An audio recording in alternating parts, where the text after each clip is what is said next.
Konnichiwa, and welcome to our preview of Senjou no Valkyria, or as it's going to be called in the United States, Valkyria Chronicles for the PlayStation 3.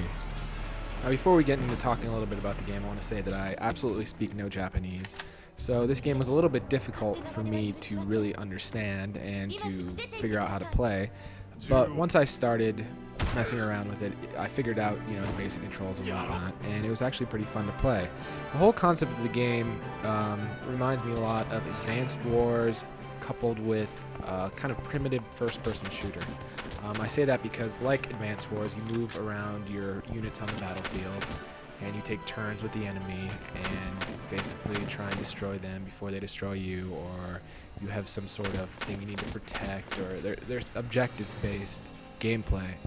But when you actually move your units, you get to try and attack the enemy through, I say, a rudimentary first-person shooter, because you're not actually going like Call of Duty on them.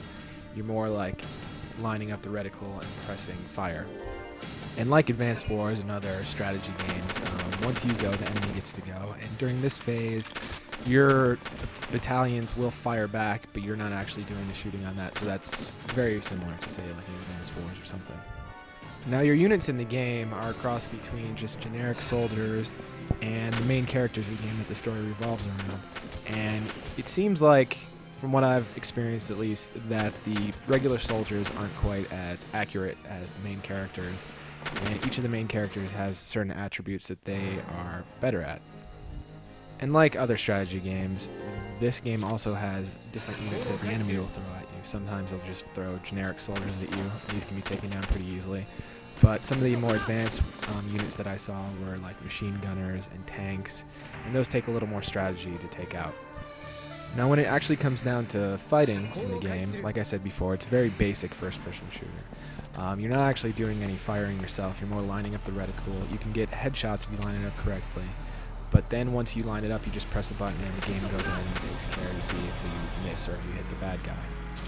The game also has kind of a unique cover system, where you can kind of hide behind sandbags and other objects, kind of like a Gears of War type of thing, and this determines if the bad guys can hit you when it's their turn to go.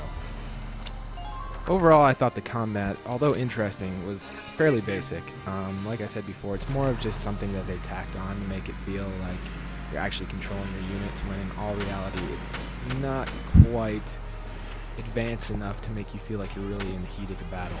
It's more just like an Advanced Wars with a couple extra button presses attached onto it. That's not to say that it's a bad thing. I mean, the game is still fun to play, and if you're a fan of strategy games in particular, you're definitely going to like this game a lot, and because it does add a little bit of uniqueness to the general formula that's been going for a while.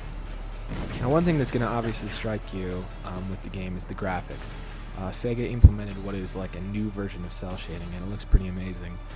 The game plays out kind of like a really cool Japanese cartoon that you get to control, and adds a lot to the overall experience. Now, when you're playing the game, each battle basically is set up in this book that you're kind of leafing through. The whole thing, I guess, is told from another person's perspective, from what I can understand, and they're telling the story of this war between these two groups of people. And the problem with this import version, at least, is that it's very heavy on the cinematics, and since there's no English translation or English subtitles, it's almost impossible to know what's going on.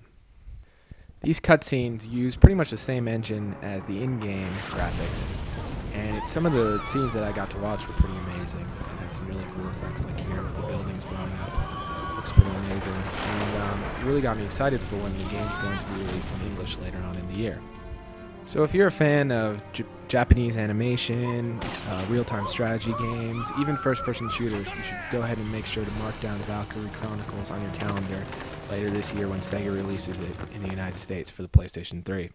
So thanks for watching our preview of Valkyria Chronicles for the PlayStation 3. If you want to learn more about this game or other games like it, make sure to click the link to the right of the description. Thanks for watching again, and sayonara.